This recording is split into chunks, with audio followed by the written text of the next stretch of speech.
இந்த நாளிலே 1 நாளாகவும் 2 நாளாகவும் என்ற 2 புத்தகங்களை குறித்து நாம் சிந்திக்க இருக்கிறோம். இது குறித்து பொதுவாக கிறிஸ்தவர்களுக்கு என்ன எண்ணம் என்றால், ஏற்கனவே சாமுவேல் புஸ்தகங்களிலும் ராஜாக்கள் புஸ்தகங்கள் சொல்லப்பட்டவர்கள் தானே இதில் இருக்கின்றன என்று சொல்லி அநேகர் இதை விட்டு கடந்து போவது வழக்கம்.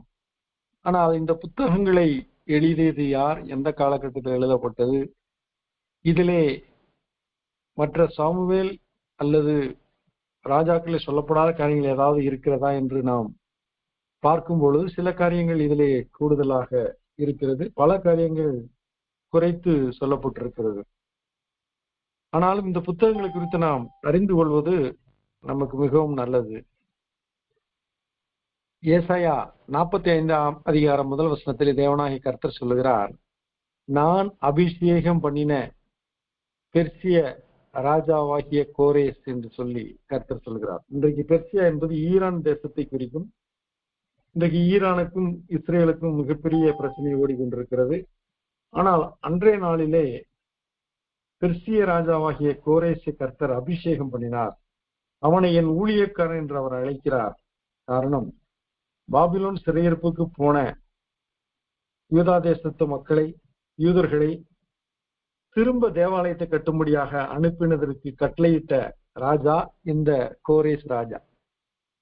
அவனை குறித்து ஏசாயா 45:13 விதமாய் சொல்கிறது, நான் நீதியின்படி அவனை எழுப்பினேன், அவன் வழிகளை எல்லாம் செவைப்படுத்துவேன்.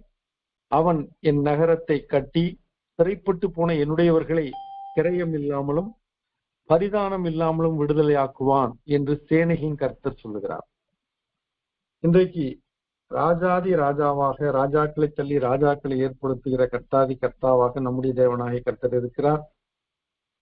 ரோமர் 13ஆம் அதிகாரத்தை சொன்னபடி அதிகாரங்கள் எல்லாம் தேவனால் உண்டாயிருக்கிறது, உண்டான அதிகாரம் ஒன்றும் தானாக உண்டாகவில்லை. ஆகினால் அதிகாரத்துக்கு கீழ்ப்பட்டிருக்க வேண்டும் என்று இறைவார்த்தை நமக்கு அறிவுறுத்துகிறது. இன்றைக்கு ராஜாக்களுக்காக ஜெபம் பண்ணுங்கள் என்று சொல்லி தீமோத்தேயுவுக்கு பவுல் எழுதியிருக்கிறார். ராஜாக்களுக்காக நீங்கள் கலகம் இல்லாமல் அமைதியுள்ள ஜீவனம் பண்ணும்படிக்கு ராஜாக்களுக்காகவும் ஆளுகை செய்கிறவர்களுக்காகவும் செபியுங்கள் என்று சொல்லியிருக்கிறார். இன்றைக்கு இந்த ஆளுகை ஏற்படுத்துகிற கர்த்தர் எருசலேம் மக்களை சிறைப்பிடித்துக் கொண்டு போகும்படி கட்டளையிட்டதும் கர்த்தர். 70 வருட அடிமைத்தனத்துக்கு முன்பு அவர்களை விடுதலையாக்கி திரும்ப அவர்களிடத்திற்கு திரும்ப அனுப்ப சொன்னதும் கர்த்தர். அவர் சொல்கிறார், நான் அடிப்பேன், நான் காயம் கட்டுவேன். அவரே அடிக்கிறார், அவரே காயம் கட்டுகிறார். தவறு செய்யும்போது அடிக்கிறார். மனதுருக்கம், அன்பு, இரக்கம், தயவு நிமித்தம் அவர் மனதுருகி அடித்த காயங்களை அவரே கட்டுகிறார். அதை போலத்தான் இங்கு எருசலேம் மக்களை, யூத மக்களை அவர் திரும்ப அனுப்பும்படியாக அவர் கோரேஸ் ராஜாவுக்கு கட்டளையிட்டார். கோரேஸ் ராஜா அவன் பாபிலோனை வென்றெடுத்து பாபிலோன் சிறையிருப்பில் இருந்த மக்களை, குறிப்பாக யூத மக்களை எருசலேமுக்கு திரும்ப அனுப்புகிறான். அப்பொழுது இதற்கு பொறுப்பெடுத்து 3 முக்கிய நபர்கள் வருகிறார்கள். அதிலே குறிப்பிடத்தக்க ஒரு நபர் எஸ்ரா, அவன் ஒரு வேத பாரகன். செருபாபேல், அவன் தேவாலயத்தை கட்டினவன். நெகேமியா, அவன் எருசலேம் அலங்கத்தை, மதிலை கட்டினவன். இந்த 3 நபர்களும் இணைந்துதான் எருசலேம் இஸ்ரவேல் இந்த யூத ராஜ்யத்தை திரும்ப சீரமைக்கிறார்கள். அதிலே எஸ்ரா ஒரு வேத பாரகனாய் இருந்தபடினாலே அவன் மேல் விழுந்த நிர்பந்தம் என்னவென்றால், 70 வருட சிறையிருப்பிலிருந்து மீண்டு வந்த யூதர்களுக்கு யார் தேவன், எய்திருந்து அவர் எவ்விதமாய் நடத்தினார் என்றெல்லாம் ஒன்றுமே தெரியாதவர்களாக அவர்கள் இருந்தார்கள். ஆகினால் எஸ்ராவுக்கு ஒரு மிகப்பெரிய ஒரு பளு, ஒரு பாரம் உண்டானது. அது என்னவென்றால், உலகம் எவ்விதமாக உண்டானது, தேவன் எவ்விதமாக படைத்தார், ஆகமங்கள் எவ்விதம் உண்டாயின, எகிப்திலிருந்து எப்படி விடுதலையாக்கப்பட்டார்கள், எப்படி கானான் தேசத்திலே குடியமர்த்தப்பட்டார்கள், நியாயாதிபதிகள் எழும்பி எப்படி நியாயம் விசாரித்தார்கள், பின்பு ஜனங்களுடைய விருப்பத்தின்படி ராஜாக்கள் நியமிக்கப்பட்டு அவர்கள் இந்த யூதயா பகுதியை எவ்விதமாக அவர்கள் அரசாட்சி செய்தார்கள் என்று எழுத வேண்டிய நிர்பந்தம் எஸ்ராவுக்கு ஏற்பட்டபடினாலே இந்த நாளாகமம் என்ற புஸ்தகத்தை அவர் எழுதுகிறார். ஆகமம் என்பது நிகழ்வுகள், நிகழ்ச்சிகள், நடந்தவைகளை குறித்து சொல்லப்படுகிறதுதான் ஆகமங்கள். நாளாகமம் என்பது நாட்கள், காலங்கள், யுகங்கள் இவைகளிலே நடந்த காரியங்களை, நிகழ்வுகளை எழுதப்பட்டவைகள் தான் நாளாகமம் என்று அழைக்கப்படுகிறது. நாளாகமம் ஒரே புத்தகமாக இருந்தது. ஆனால் அவைகள் மிக பெரிதாக காணப்படாதபடிக்கு இரண்டாக பிரிக்கப்பட்டது. ஒன்று நாளாகமும் 2 நாளாகமும் என்று பிரிக்கப்பட்டது. இந்த நாளாகமத்திலே முதல் நாளாகமத்திலே என்ன சொல்லப்பட்டிருக்கிறது? பாபிலோன் சிறையிலிருந்து மீண்டு யூதாவிற்கு திரும்பிய மட்டுமுள்ள சம்பவங்கள் இங்கு சுட்டிக்காட்டப்பட்டுள்ளன. இந்த நாளாகம புஸ்தகத்திலே ஆதியாகமம் மற்றும் யாத்ராகமும், லேவியராகவும், எண்ணாகமும், உபாகமும் போன்றவைகள் அங்கங்கு அடிக்கோடிட்டு காட்டப்பட்டுள்ளன. பின்பு யோசுவா, நியாயாதிபதிகள், இன்னுமாக ராஜாக்கள், சாமுவேல், இந்த பகுதியில் எல்லாம் சொல்லப்பட்டவைகள் அழுத்தம் திருத்தமாக மேற்கோள் காட்டப்பட்டுள்ளன. குறிப்பாக சாமுவேல், ராஜாக்கள் புஸ்தகங்கள் திரும்ப இங்கு நினைப்பூட்டப்படுகின்றன, எழுதப்பட்டுள்ளன. முதல் அதிகாரம் 1 நாளாகமம் முதல் அதிகாரத்திலே அறிமுகமாக ஆதாம் முதல் முற்பிதாக்கள், அதாவது தாவீது வரைக்கும் விளக்கம் கொடுக்கப்பட்டிருக்கிறது. ஏனென்றால் சிறையிலிருந்து வந்தவர்களுக்கு உலகம் எவ்விதமாய் உண்டானது, முதல் தகப்பன் யார் என்று தெரியாது. ஆகையினால் ஆதாமில் இருந்து ஆரம்பித்து முற்பிதாக்களாகிய தாவீது வரைக்கும் அவைகள் கொடுக்கப்பட்டிருக்கின்றன. பின்பு தாவீதிலிருந்து ராஜாக்கள் ஆண்டிருக்கிறார்கள், அவருடைய காரியங்கள், பின்பு சிறையிருப்பு எவ்விதமாக நடந்தது, 12 கோத்திரங்கள், எருசலேம் நகரத்தார் ஆகியவர்களை குறித்து 1 நாளாகமத்தில் விவரிக்கப்பட்டுள்ளது. தாவீதின் அரசாட்சி குறித்து மிக முக்கியமாக இங்கு அடிக்கோடிட்டு காட்டப்பட்டுள்ளது. தாவீதுடைய தோற்றம், சவுல் ராஜாவுக்கு பின்பு தாவீது அபிஷேகம் பண்ணப்பட்டது, எருசலேமை ஆட்சி செய்தது, தாவீதுக்கு ஒத்தாசையா இருந்த மனிதர்கள் ஆகியோரை குறித்து சொல்லப்பட்டிருக்கிறது. தாவீதின் அரசாட்சியிலே உடன்படிக்கப்பட்டு தாவீது உடன்படிக்கப்பட்ட விதமாய் கொண்டு வந்தார். தாவீதுக்கு ஒத்தாசையா இருந்த இராணுவம், தேவாலய கட்டுமான ஆயத்தம், பின்பு சாலமோனுக்கு ஆட்சி மாற்றம், இதை குறித்து முதல் 1 நாளாகமத்திலே விளக்கப்பட்டிருக்கின்றன. 2 நாளாகமத்திலே சாலமோன் ராஜாவுடைய ஆட்சியும், தேவாலயத்தை சாலமோன் ராஜா கட்டுதலும், அவனுடைய சாதனைகளும், அவன் மரணம் அடைந்ததும் குறிப்பிடப்பட்டிருக்கிறது. அதற்கு பின்பு 20 ராஜாக்கள், ஆட்சியாளர்கள் வருகிறார்கள். அதில் ஒரு பெண் உண்டு, அத்தாலியா என்ற ஒரு பெண் உண்டு. இவர்களை குறித்து 2வது நாளாகவும் விவரிக்கிறது. இப்பொழுது நாம் மிக சுருக்கமாக இவைகளை காண இருக்கிறோம். இவைகளை நாம் ஏற்கனவே பார்த்து விட்டோம். 1 சாமுவேல், 2 சாமுவேல், 1 ராஜாக்கள், 2 ராஜாக்கள். ஆனாலும் திரும்ப ரீகலெக்ட் பண்ணுவதற்கு, திரும்ப நினைவு கூறுவதற்கு இது நமக்கு உதவியா இருக்கும். ஆகையினால் ஏற்கனவே கேட்ட காரியம் தானே என்று நாம் அசட்டையாயிராதபடிக்கு ஏதாவது கூடுதலாக காரியங்கள் கிடைக்குமா என்று யோசிப்போம். யூதர்கள் எருசலேம் திரும்புவதற்கு பெர்சிய ராஜா கோரேசின் கட்டளைப்படி 2 நாளாகமம் 36ஆம் அதிகாரம் 22, 23 வசனத்திலே அந்த கட்டளையிடப்பட்டதை கடைசியாக அவர் எழுதியிருக்கிறார். இதனுடைய நாளாகமத்தின் ஆசிரியர் வேதபாரகன் எஸ்ரா. எஸ்ராவை குறித்து எஸ்ராவின் புத்தகத்தில் காண்போம். அந்த எஸ்ரா வேதபாரகன், அவன் ஆசாரியனமாக இருந்தான். இந்த காலங்கள் கிமு 450 முதல் 430 இந்த ஆண்டுகளிலே நடந்த காரியங்கள். கிரேக்க மொழிபெயர்ப்பின் போது பழைய ஏற்பாட்டில் ஒரே புத்தகமாக இருந்த நாளாகம புத்தகம் 1 நாளாகவும் 2 நாளாகவும் என்ற 2ஆக பிரிக்கப்பட்டது. எழுதப்பட்ட பின்னணி என்னவென்றால், பாபிலோனிய சிறையிருப்பிலிருந்து மீண்ட யூதர்கள் 70 வருடம் முன்பு நடந்தவைகளை அறிய நினைவுபடுத்த வேதபாரகன் எஸ்ரா இதை எழுதுகிறார்.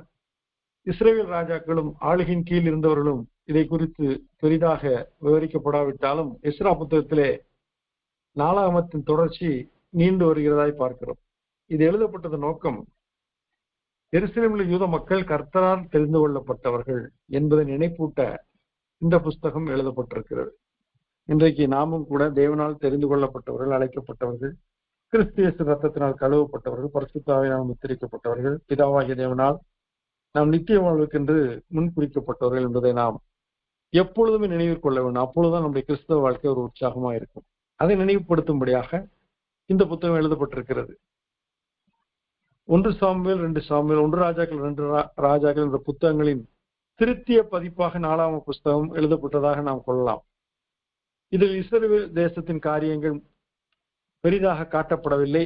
இன்னும் சொல்ல போனால் அவைகள் புறக்கணிக்கப்பட்டிருக்கிறது. காரணம், அவைகள் சொல்லும் அளவிற்கு அவர்கள் கர்த்தருக்கு பயப்படவில்லை, கர்த்தருக்காக அவர்கள் சாட்சியாக இல்லை. ஆகையினால் இஸ்ரவேல் தேசத்திலே நடந்த சம்பவங்களும் இஸ்ரவேல் ராஜாக்களுடைய காரியங்களும் 4ஆகம புஸ்தகத்திலே பெரிதாக விவரிக்கப்படவில்லை. ஏதோ ஒரு சில இடங்களில் கோடிட்டு காட்டப்படுமே ஒழிய அவர்கள் முற்றிலும் புறக்கணிக்கப்பட்ட நிலையிலே இந்த புத்தகத்தில் அவர்கள் இருக்கிறார்கள். இங்கு எவைகள் முக்கியப்படுத்தப்பட்டுள்ளன என்று பார்த்தால், தேவனாய கர்த்தர் படைப்பை தொடங்கின காலம் முதல் பாபிலோன் சிறையிருப்பிலிருந்து மீண்டு வந்த காலம் வரைக்கும் என்ன சம்பவங்கள் நடந்தது என்று இவர் மிக ரத்தன சுருக்கமாக எழுதியிருக்கிறார். யூத மக்களுக்காக 4ஆகமம் எழுதப்பட்டிருக்கிறது. அது மட்டுமல்ல, ஆண்டவருக்கு பிரியமாக நடக்காத இஸ்ரவேல் தேச ராஜாக்கள் அவருடைய காரியங்களை குறித்து இங்கு குறிப்பிடப்படவில்லை. அவைகள் தேவையற்றவைகளாக யூதர்களுக்கு அவைகள் அவசியமற்றவர்களாக காணப்படுகின்றன. காரணம், இவர்கள் தாவீதுடைய வம்சவழியில வந்தவர்கள்.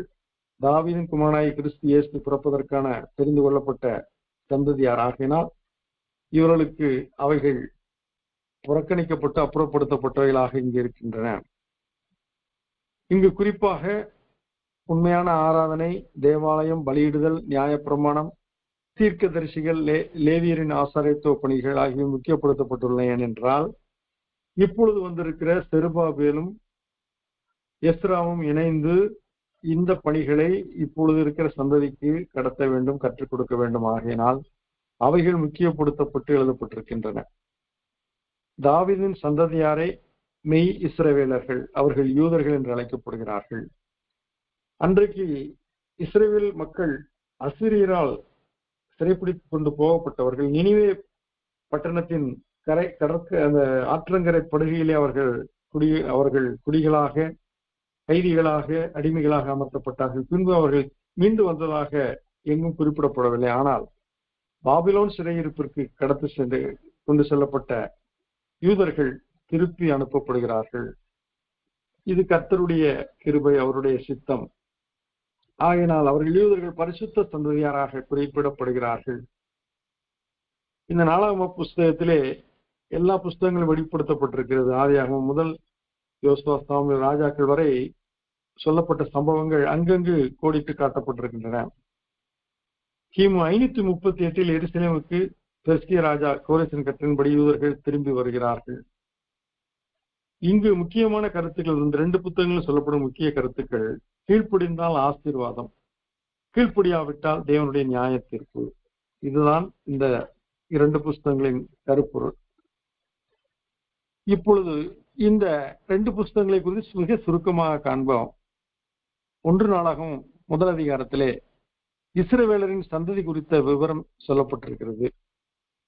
ஆதாம் முதல் ஆபிரகாம் வரைக்கும், ஆதாம், சேத், ஏனோக்கு, நோவா, சேம், ஆபிரகாம் என்றெல்லாம் அவர்களை குறித்து பட்டியல் கொடுக்கப்பட்டிருக்கு. இன்றைக்கு உலகம் எவ்விதமாய் தோன்றினது, யார் முதல் தகப்பன், அதற்கு பின்பு யார் யார் வந்தார் என்று உலகத்தில் எங்குமே இல்லை. ஆனால் பரிசுத்த வேதாகமத்திலே விவரங்கள் விளக்கமாக கொடுக்கப்பட்டிருக்கிறது.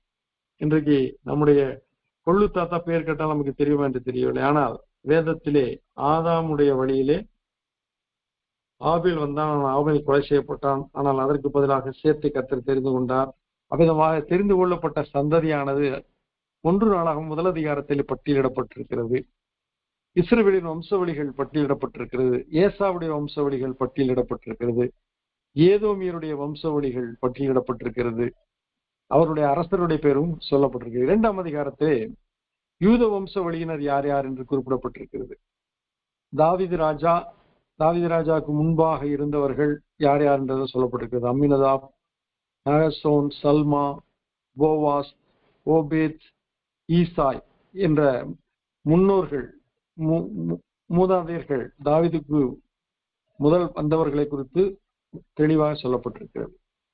எஸ்ரூரின் வம்சவழியினரை குறித்தும், எர்மையேலின் வம்சவழியினரை குறித்தும், காலேபின் மற்ற வம்சவழியினரை குறித்தும் 2ஆம் அதிகாரத்திலே பார்க்கிறோம்.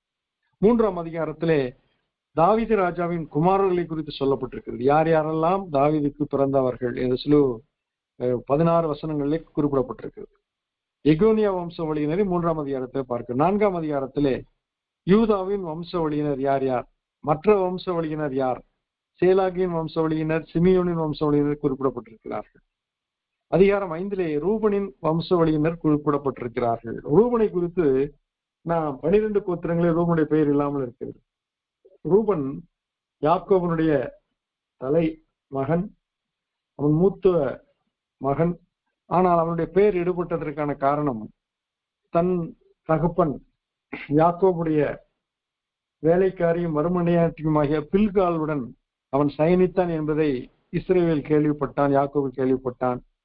கர்த்தர் அவன் கோத்திரத்திலே அவனுடைய பெயரை எடுக்கும்படியாக இங்கு அவன் செய்த பாவம் அக்கிரமம் இருந்தபடினாலே அவனுடைய பெயர் நீக்கப்பட்டதாகவும், அதற்கு பதிலாக லேவி கர்த்தருக்கு பங்காகவும் பாகமாகவும் இருக்கிறபடினாலே லேவியினுடைய பெயர் அது கர்த்தரிடத்திலே சேர்ந்தது. அது பட்ட இங்கு கோத்திரங்களிலே வரவில்லை.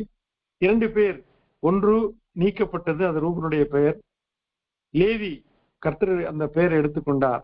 இந்த 2 பேருக்கு பதிலாக யோசேப்பின் குமாரர்கள், யோசேப்பு எகிப்துக்கு போனபடினாலே யோசேப்புக்கு அங்கு பிறந்த 2 குமாரர்கள் மனாசே எப்பிராயிம், அவருடைய பெயர்கள் கோத்திர வரிசையிலே முற்பிதாக்களின் வரிசையிலே அவர்கள் பெயர் வருகிறது.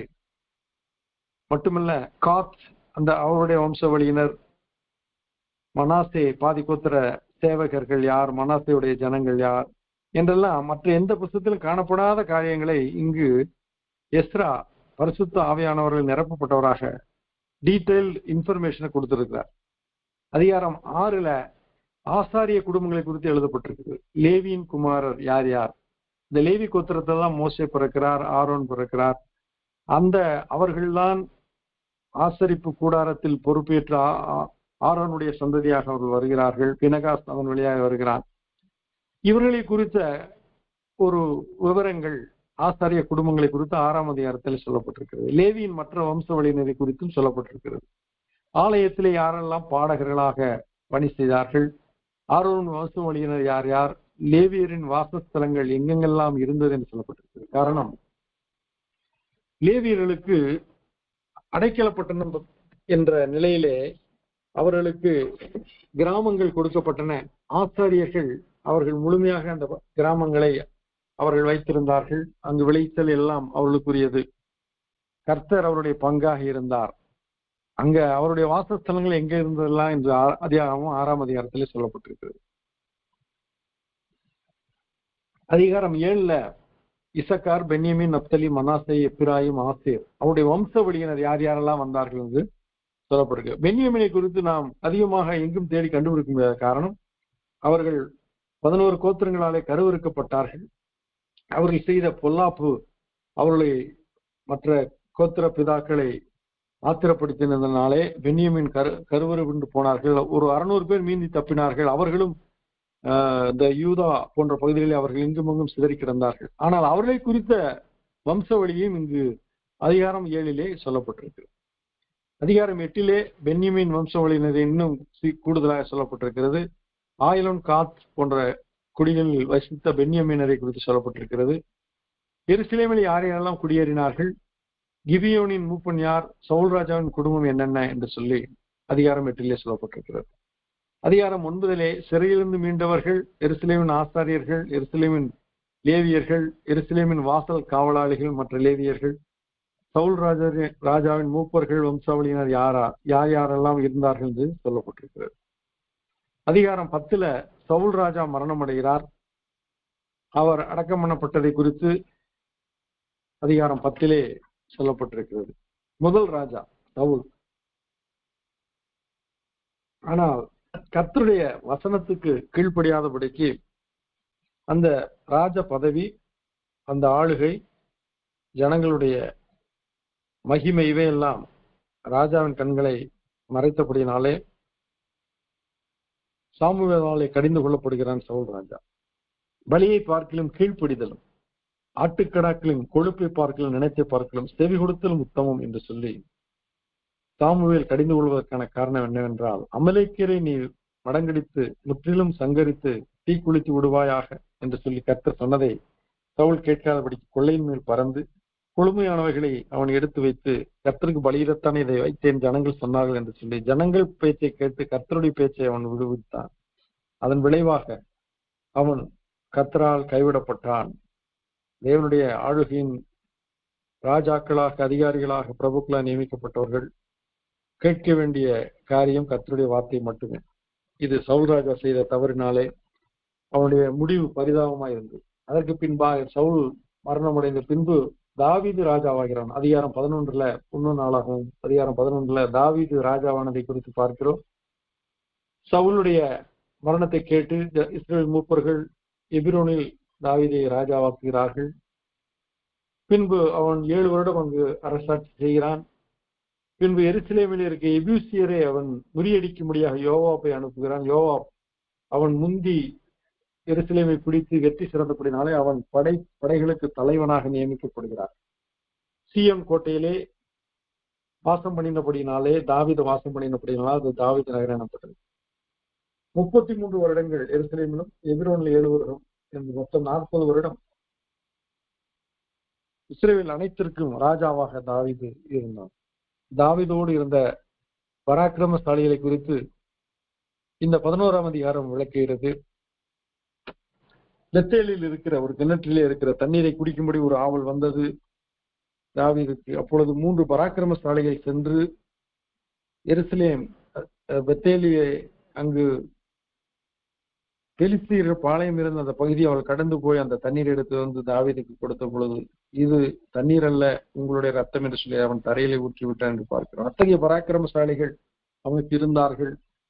அதிலே குறிப்பாக அபிசாய், அவன் 300 பேரை ஒரு தனிநபராக மடங்கடித்தவன். பெனாயா என்பவன் அவன் மோவாபிய சிங்கங்களை, வலிய சிங்கங்களை கொன்றவன். யோவாப் அவன் சீயோனை எல்லாருக்கும் முந்தி கைப்பற்றினவன், எபூசியரை வீழ்த்தினவன். யோவாப் கடைசி வரை தாவீதுக்கு பக்கபலமாக இராணுவத்திலே அவன் இருந்தான் என்பதை நாம் அறிவோம். அதிகாரம் 12 யுத்தத்திற்கு ஒத்தாசை செய்த பென்யமீன் கோத்திரத்தாரை குறித்து விவரிக்கிறது. நான் அடிக்கடி யோசிப்பேன், இந்த பென்யமீன் கோத்திரத்தாரை குறித்த விவரமே இல்லை என்று சொல்லி. ஆனால் இந்த 1 நாளாகமத்திலே பென்யமீன் கோத்திரங்களை குறித்து அவருடைய பெயர்களாவது நாம் கண்டுபிடிக்க முடியும், அவர்கள் இருந்த இடங்களை நாம் கண்டுபிடிக்க முடிகிறது. மட்டுமல்ல, காத்துடைய வம்சத்தார் அவர்களை குறித்து பார்க்கிறோம். சமாதானம் தேடி வந்த சில பென்யமீன்கள் மற்ற இடத்திலிருந்து வந்தவர்களை யூதா கோத்திரத்தார் எப்படி ஏற்றுக்கொண்டு அவர்களை இராணுவ வீரர்களாக்கி என்று பார்க்கிறோம். இந்த பென்யமீன் கோத்திரத்தார் யுத்தத்திலே வல்லவர்கள். வேதம் என்ன சொல்லியிருக்கிறது? பென்யமீன் பீறுகிற ஓனா என்று யாக்கோபு சொல்கிறான். பென்யமீன் யுத்தத்திலே அவர் வல்லமையான நபர்கள். அவர்கள் கல் எறிவதிலும், கவன்கள் சுழற்றுவதிலும், வில் எறிவதிலும், ஈட்டியை பயன்படுத்துவதிலும், பட்டயத்தை பயன்படுத்துவதிலும் மிகவும் சாமர்த்தியசாலிகள். ஆகினால் தாவீதுடைய படையிலே அவர்களும் பென்யமீன் கோத்திரத்தாரும் இருந்தார்கள். பவுல் சொல்கிறார், நான் பென்யமீன் கோத்திரத்தான் என்று சொல்லி அப்போஸ்தலனாகிய பவுல் சொல்கிறார். சவுலும் பென்யமீன் கோத்திரத்தை சேர்ந்தவன் தான். இஸ்ரவேல் ராஜாவின் முதல் ராஜாவே பென்யமீன் கோத்திரத்தை சேர்ந்த சவுல். அதுபோல அப்போஸ்தலர் நடபடிகளிலே மிக முக்கியமான அப்போஸ்தலன் பவுல், அவரும் பென்யமீன் கோத்திரத்தை சேர்ந்தவர். மிகவும் சிறிய கோத்திரம் பென்யமீன் கோத்திரம், ஆனால் மிகவும் தீவிரமான ஒரு உத்வேகம் கொண்ட ஒரு ஆவியுடைய நபர்கள் இவர்கள். அவர்களை குறித்த விவரங்களை இங்கு பார்க்கிறோம். மனாசே கோத்திரத்தை பார்க்கிறோம். தாவீதை ராஜாவாக்க வந்த யுத்த சனத்தார்கள், அவர்கள் யார் யாரெல்லாம் ஆசைப்பட்டார்கள் தாவீது ராஜாவாக வேண்டும் என்று சொல்லி, சவுலோடு இருந்தவர்களும் கூட தாவீதை ராஜாவாக்க அவர்கள் முன் வந்தார் என்று பார்க்கிறோம். அதிகாரம் 13 உடன்படிக்கையை பற்றி எருசலேமுக்கு கொண்டு வருவதையும், அந்த வேளையிலே ஊசா உடன்படிக்கை பெட்டியை, அது மாடுகள் மிரண்ட பொழுது அந்த பெட்டி கீழே விழுமோ அதை பிடிக்க வேண்டும் என்று சொல்லி தேவன் சொன்னதை மீறி அவன் தைரியமாக கை நீட்டி பிடித்தபோது கர்த்தர் அவனை அடித்தார் என்று சொல்லப்பட்டிருக்கிறது. ஆகினால் அவன் செத்த பிறகு தாவீது பயந்து போனான். ஆனால் அவன் என்ன செய்தான்? கித்தியனாகிய ஓபேத்-ஏதோம் வீட்டுல 3 மாதம் அந்த பெட்டி இருக்கும்படியாக செய்தான். அப்பொழுது கர்த்தர் ஓபேத்-ஏதோமையும் அவன் வீட்டார் அனைவரையும் அவனுக்கு உண்டான யாவற்றையும் ஆசீர்வதித்தார், உடன்படிக்கை பெட்டி நிமித்தமாக. இன்றைக்கு நமக்கு உடன்படிக்கை பெட்டி கர்த்தருடைய வசனம். இன்றைக்கு கர்த்தருடைய வசனத்தை கைக்கொள்வது உத்தம மார்க்கத்தார் பாக்கியவான்கள் என்று வேதம் சொல்லி இருக்கிறது. என் வசனத்துக்கு நடுங்க நான் நோக்கி பார்ப்பேன் என்று கர்த்தர் சொல்லியிருக்கிறார். நீங்கள் என்னிலும் என் வார்த்தை உங்களை நினைத்திருந்தால் நீங்கள் கேட்டுக்கொள்வது எதுவும் உங்களுக்கு செய்யப்படும், நீங்கள் மிகுந்த கனிகளை கொடுப்பீர்கள், எனக்கு சீடராக இருப்பீர்கள் என்று கர்த்தர் சொல்லியிருக்கிறார். ஆகினால் நாம் வேதக்காரங்க, நமக்கு பேரே வேதக்காரங்க, வேத மார்க்கத்தார். இரவும் பகலும் வேதத்தில் தியானமாக இருக்க வேண்டி அழைக்கப்பட்டவர்கள். நம்முடைய வார்த்தையும் வாழ்க்கையும் தேவனுடைய வார்த்தையின்படி அமைந்திருக்க கர்த்தர் நம்மை அழைத்திருக்கிறார். அன்றைக்கு உடன்படிக்கப்பட்டிருந்த வீடு ஆசீர்வதிக்கப்பட்டதோடு நீ கர்த்தருடைய வசனத்தை கனப்படுத்துகிறவர்களை கர்த்தர் கனப்படுத்துவார், ஆசீர்வதிப்பார். அதிகாரம் 14 கர்த்தரிடம் அவன் விசாரித்து அவன் மேற்கொண்டு காரியங்களை செய்ய தொடங்குகிறான். அப்பொழுது தீரு ராஜா ஈராம் தன்னிடத்திலிருந்த ஸ்தானாபதிகள், கேதுரு மரம், தச்சர், கல் தச்சரை அனுப்பி தேவாலயத்தை கட்டுவதற்கு ஆத்திரமும் அவசரமும் பட்ட தாவீதை சந்தோஷப்படுத்த தீரு ராஜா அனுப்பி வைக்கிறான். தாவீதின் பிள்ளைகளை குறித்து சொல்லப்பட்டிருக்கிறது. மட்டுமல்ல, பெலிஸ்தர்கள் படையெடுத்து வந்த பொழுது அவர்களை எளிதாக தாவீது தோற்கடிக்கிறான். இரண்டாவது முறை அவர்கள் படையெடுத்து வந்த பொழுது முசுக்கொட்டை செடியின் இறைச்சல் வரும் பொழுது நீ புறப்பட்டு போன்று கர்த்தர் சொன்னதுக்கு அவன் கீழ்ப்படுகிறான். தன்னுடைய சுய புத்தி சார்ந்திருப்பானால், ஏற்கனவே நான் அவர்களை வென்று விட்டேன், இப்பொழுது ஏன் நான் இந்த முசுக்குட்டை செடியின் இறைச்சலை கண்டு கேட்டு அதை காத்திருந்து போக வேண்டும் என்று அவன் எண்ணாதபடி கர்த்தருடைய வசனத்துக்கு அவன் கீழ்ப்படிந்தான்.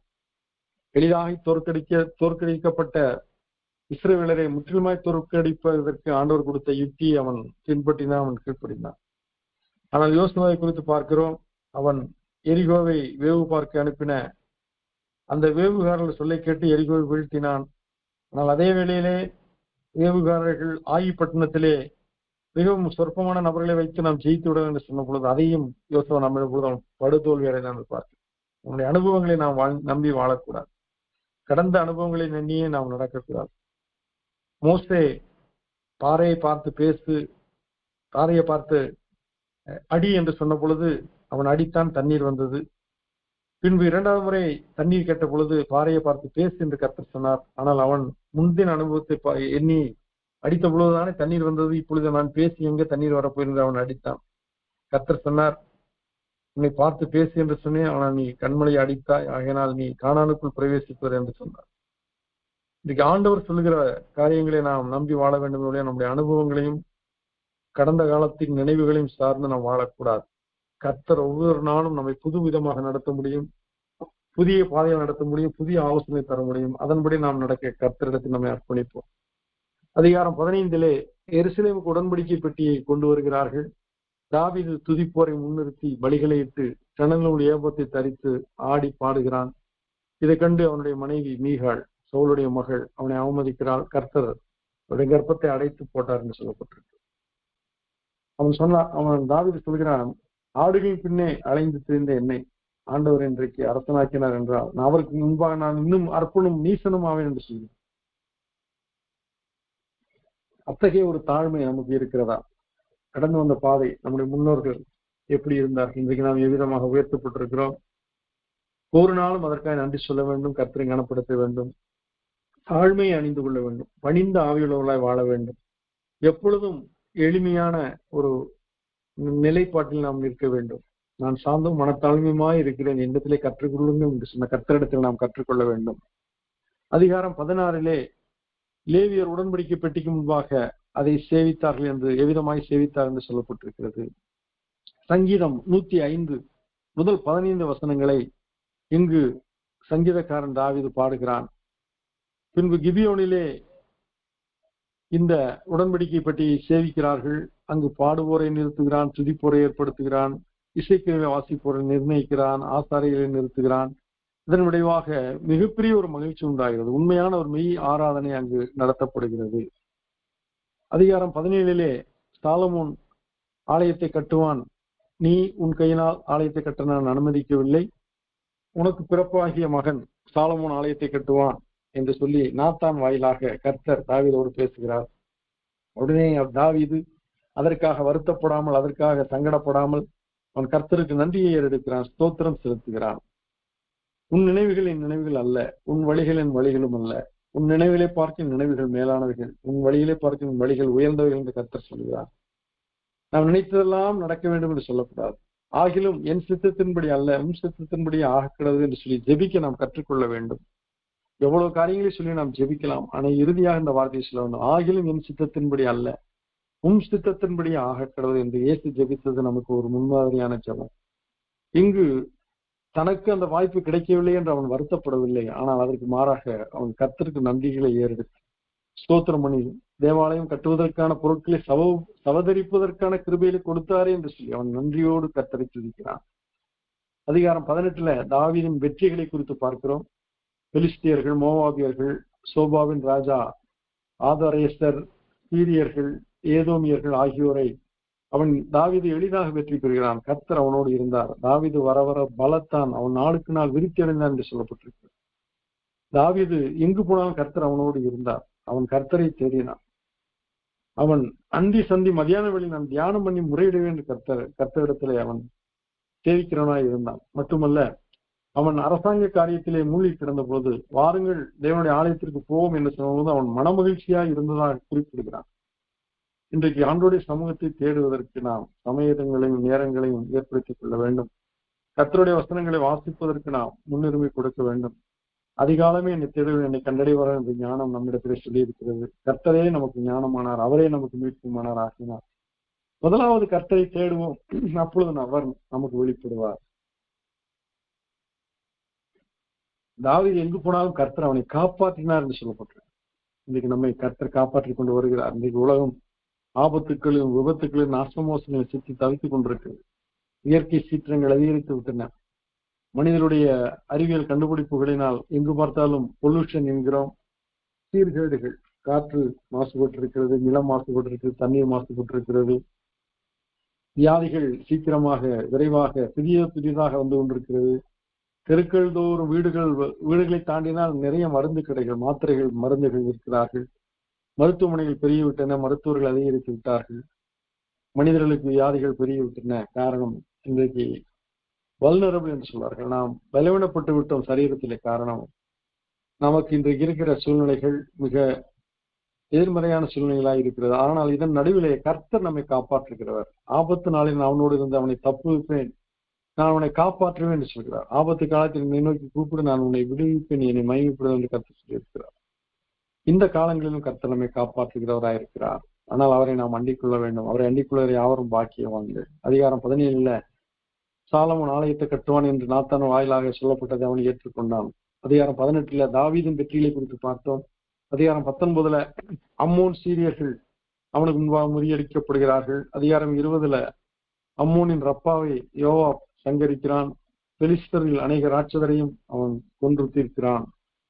அதிகாரம் 21 ஒரு எதிர்மறையான சூழ்நிலை தாவீதுக்கு நேரிடுகிறது. என்னவென்றால், பொதுவாக ராஜாக்கள் தங்களுடைய சாமர்த்தியத்தை எண்ணிக்கொள்வார்கள், தங்களுக்கு இருக்க படைபலங்களை ராணுவ எண்ணி களி கூறுவார்கள். அதை போல ஒரு சோதனை தாவீதுக்கு வருகிறது. சாத்தான் ஜனத்தொகை என்ன தாவீதை ஏவி விட்டான். சாத்தானுக்கு தாவீது இடம் கொடுத்தான். இது மிகப்பெரிய பாவம்.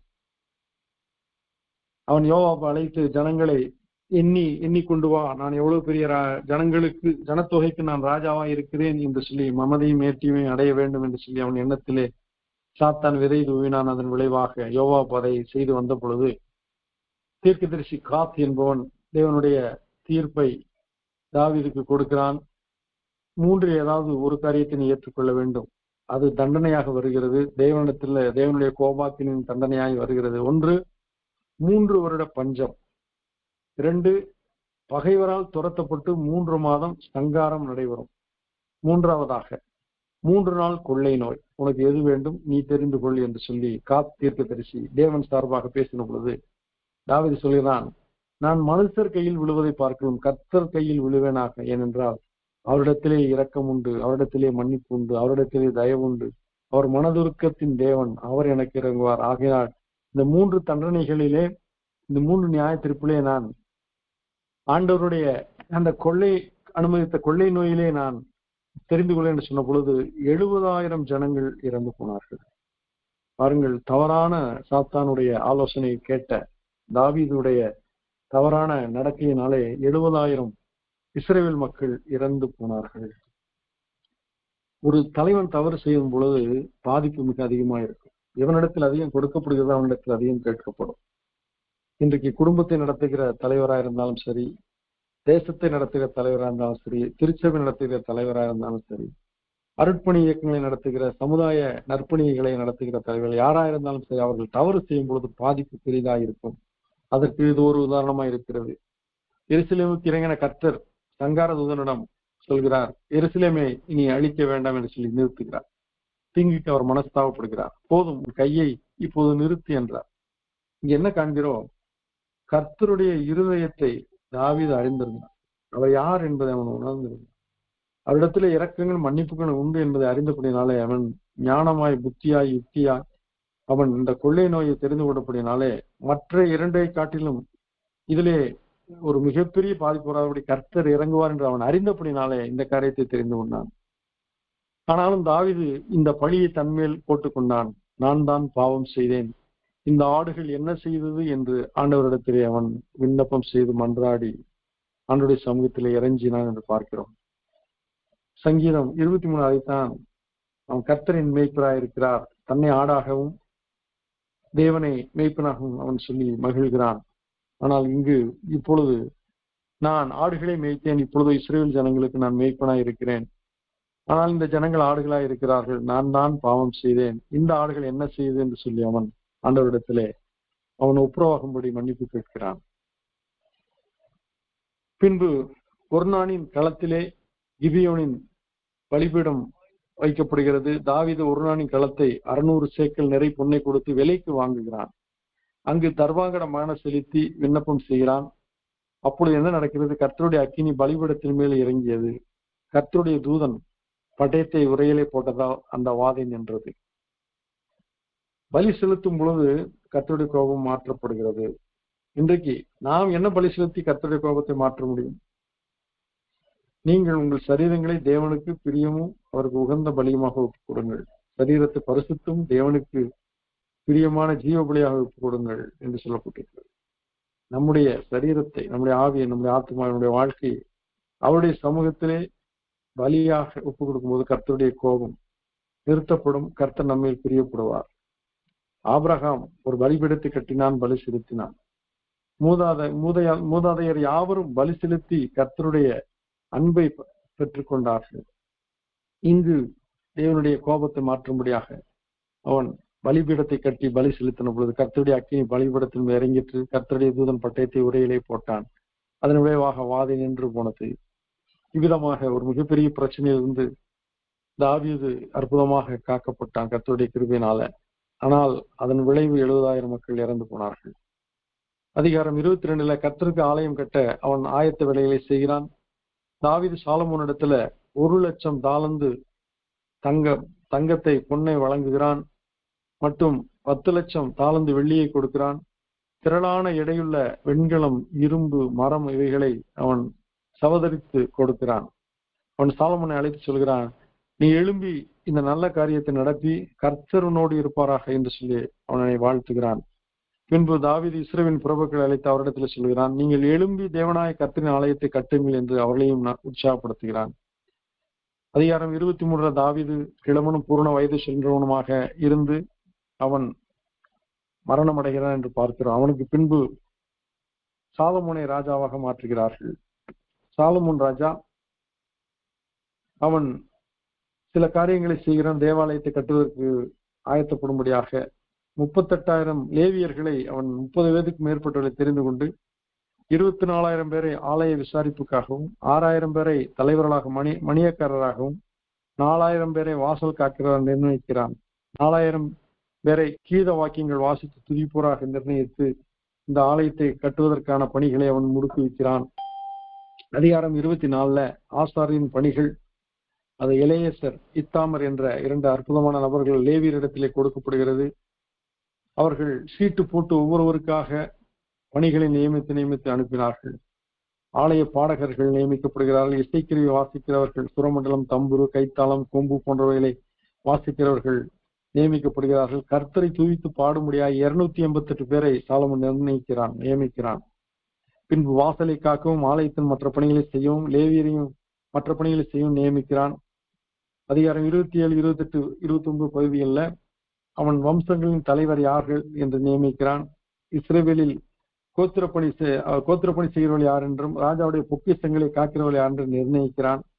தாவீதின் ஆலோசனைக்காரன் அதாவது தாவீதின் சித்தப்பா யோனத்தான், அகித்தோப்பேல் என்பவர்கள் இவனுக்கு ஆலோசனை கொடுக்கிறவர்களாய் இருக்கிறார்கள். ஆலயத்துக்கான தாவீதின் கட்டளைகள் சாலமோனுக்கு சொல்லப்பட்டது. நீ அவரை தேடினால் உனக்கு தென்படுவார், நீ அவரை விட்டு விட்டால் அவர் உன்னை என்றென்றைக்கும் கைவிடுவார் என்று சொல்லி தாவீது சொன்ன கட்டளை பின்பு அதே போல சாலமோனுக்கு நிறைவேறுகிறது.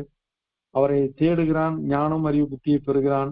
ஆனால் நாட்கள் செல்ல செல்ல அவனுக்கு சௌகரியமும் சௌக்கியமும் சந்தோஷமும் கிடைக்க அவனுக்கு பிரச்சனைகளே இல்லாத, யுத்தமே இல்லாத அமைதியான காலங்கள் வந்த பொழுது அவன் கர்த்தரை விட்டு விட்டு உல்லாசங்களிலே அவன் திளைத்து அந்நிய பெண்களை மணந்து சோரம் போய் கர்த்தரை விட்டான். அதன் மூலம் அவர் அவனை விட்டு விட்டார் என்று சொல்லப்பட்டிருக்கிறது.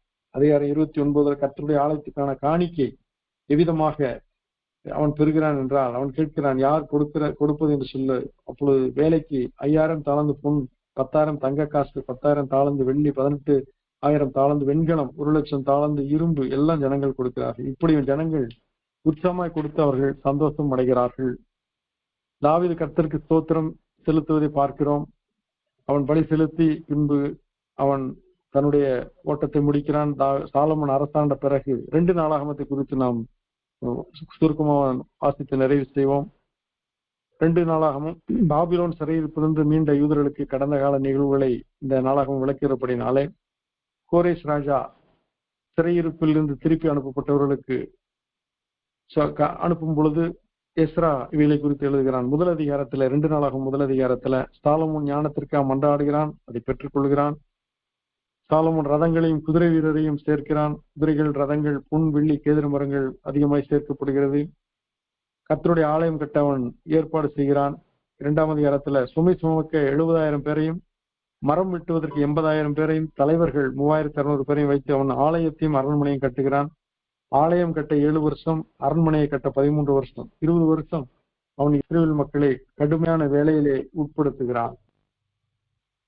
பின்பு சாலமன் வானங்களும் வானாதி வானங்களும் அவரை கொல்லத்தக்கதா கூடாதிருக்க அவருக்கு ஒரு ஆலயத்தை கட்ட வல்லவன் யார்?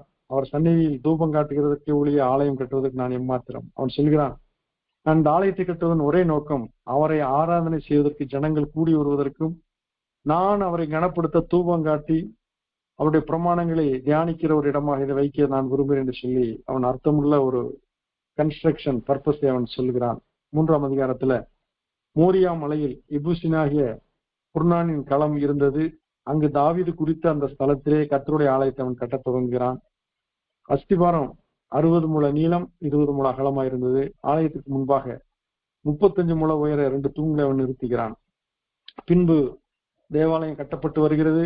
வெண்கல பலிபீடம், வெண்கல கடல் தொட்டி, 10 கொப்பரைகள், 10 பொன் விளக்கு தண்டுகள், 10 மேஜைகள், 100 பொன் கலங்கள், ஆஸ்தாரின் பிரகாரம் செப்பு செட்டிகள், சாம்பல் எடுக்கிற கரண்டிகள், சகல பனிமுட்டுகள், பொற்பீடம், சமூக தப்பங்கள் வைக்கும் மேசைகள், பசும்பொன் விளக்கு தண்டுகள், அவைகளின் விளக்குகள், தங்க பூக்கள், விளக்குகள், கத்திரிகள், பசும்பொன் கத்திகள், களங்கள், களையங்கள், தூப கலசங்கள், பொன் கதவுகள் யாவற்றையும் அவன் செய்கிறான்.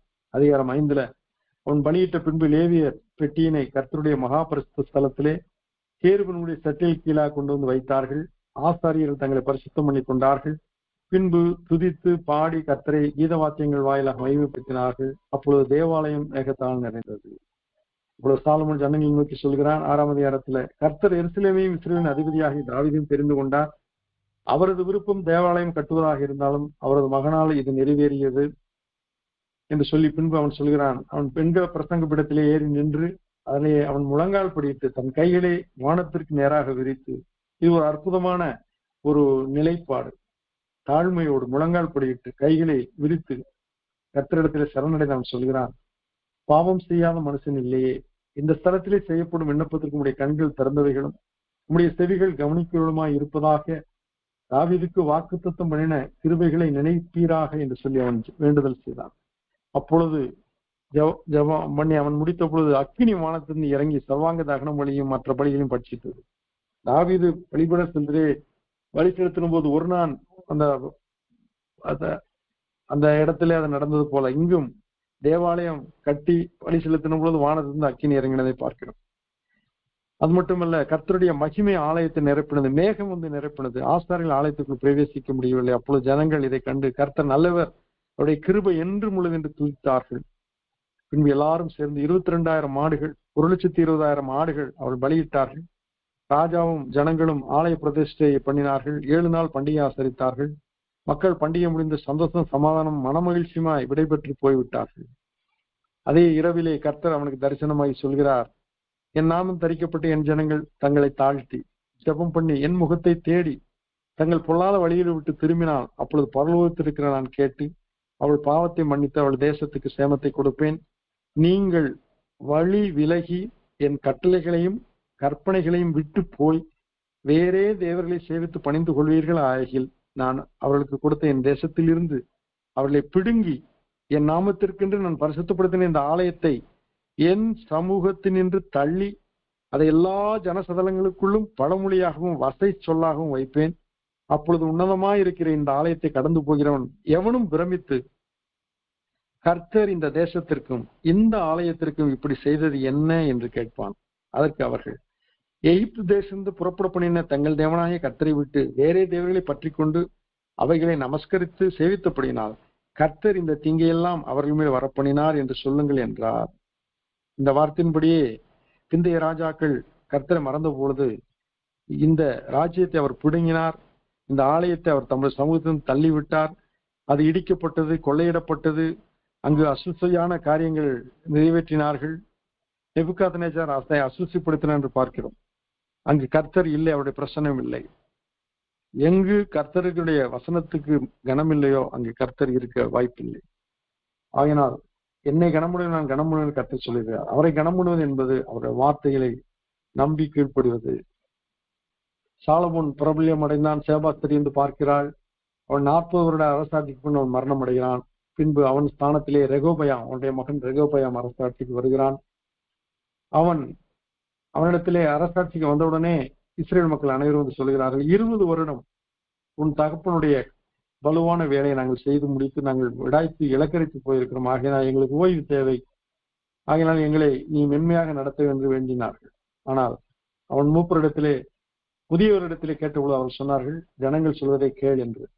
அதே வேளையில் அவன் தன்னோடு வளர்ந்த இளைஞர்களோடு அவன் ஆலோசனை பண்ணின பொழுது அவர்கள் சொன்னார்கள், என் தகப்பனுடைய இடுப்பை பார்க்க என் சுண்டு விரல் பெரிதாயிருக்கும் என்று சொல்.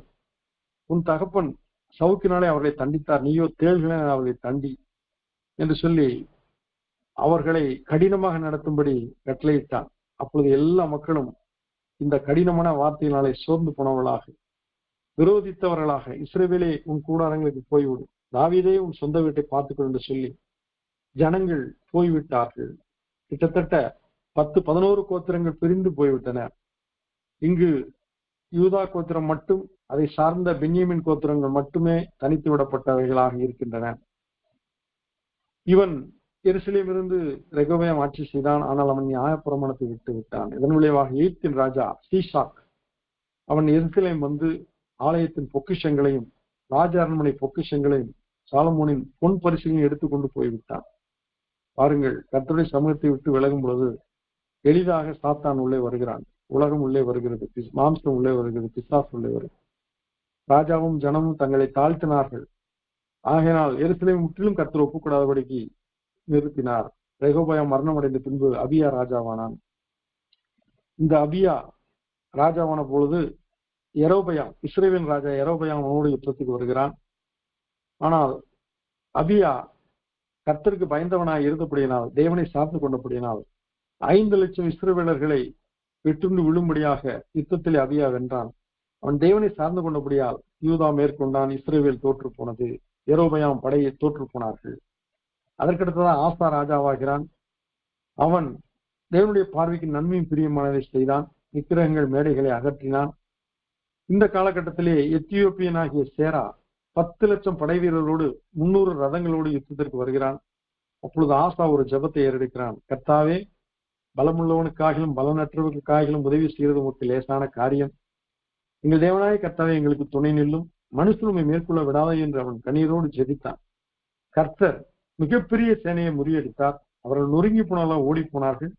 திரள் கொள்ளையுடன் ஆசா அவன் படையினர் வெற்றியோடு எருசலேம் திரும்பினார்கள். தேவ ஆவி இறங்கினதால் அப்பொழுது வந்து அசரியா சொல்கிறான், ஆசா தேசத்தை அவன் சுத்தம் செய்தான்.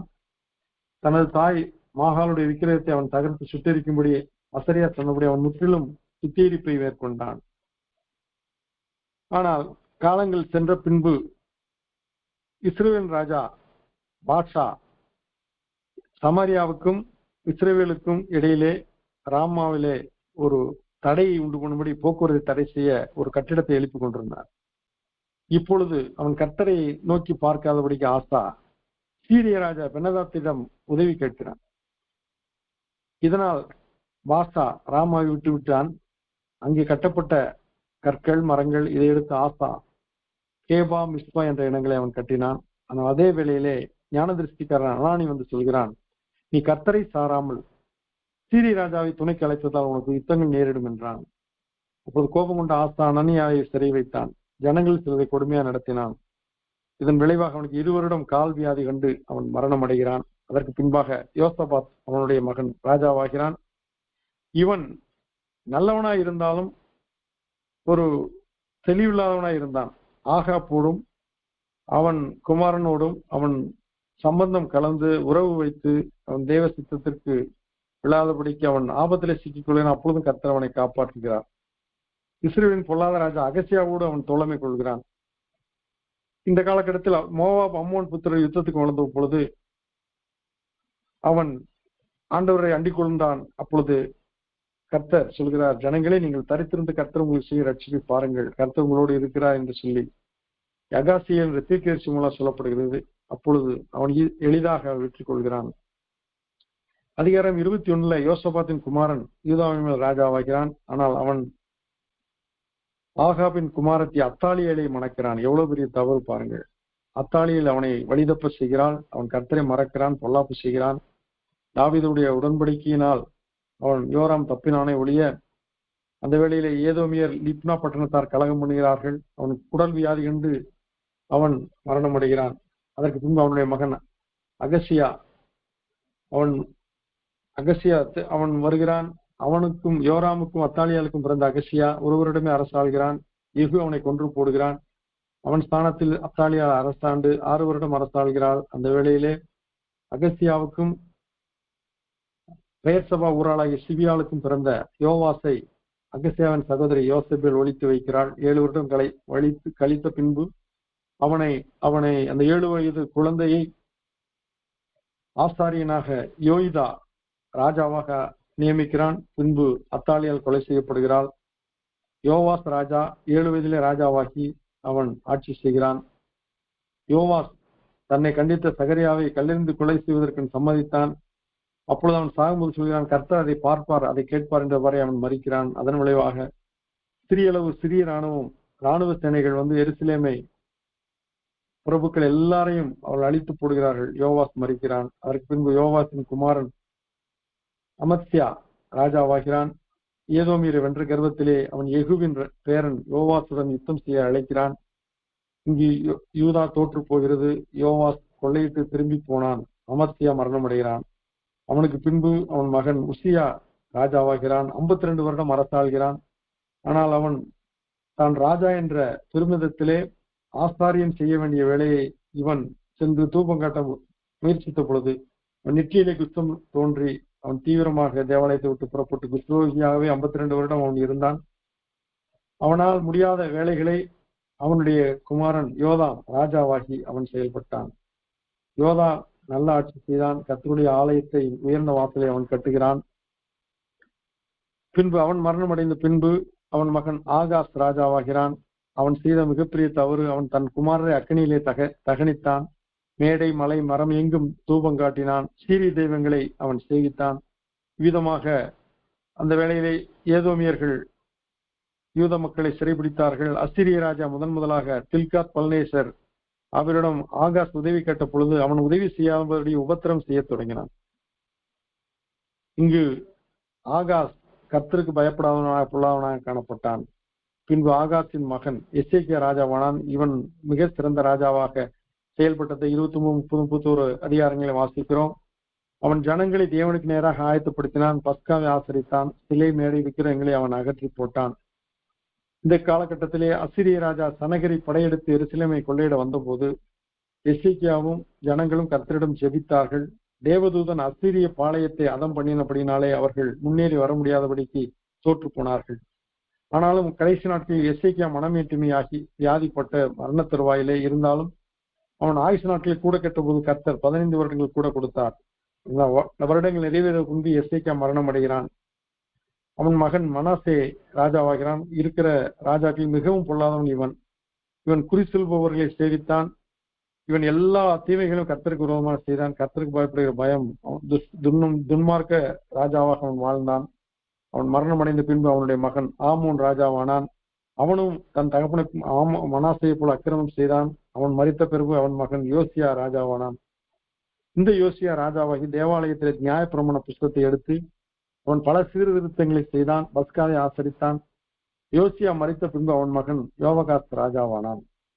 யோவகாஸ் ராஜாவான பொழுது அவன் அருகில் இருந்த எகிப்து தேசத்தின் ராஜாவை அவன் அவமதித்தான். அவனோடு நல்ல நட்புறவு கொள்ளவில்லை. அதன் விளைவாக அவன் படையெடுத்து வந்து அவனுடைய அண்ணன் எலியாக்கீமை ராஜாவாக மாற்றி அவனுக்கு யோயாக்கீம் என்று பெயர் வைத்து யோவகாசை அவன் எகிப்துக்கு கொண்டு போய் விட்டான். பின்பு யோவகாஸ் அங்கு மரணம் அடைகிறான்.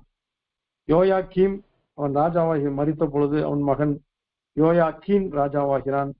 இந்த காலகட்டத்திலே பாபிலோனுக்கு யோயாக்கீன் சிறைபிடிக்கப்பட்டு போகிறான். அப்பொழுது சிறைபிடிக்கப்பட்டு போகும் பொழுது பாபிலோனிய ராஜா அவனுடைய யோயாக்கீமுடைய மகன் யோயாக்கீனுடைய சித்தப்பாவை ராஜாவாக்குகிறான். அவனுடைய பெயர் சிதேக்கியா ராஜாவாகிறான். ஆனால் அவன்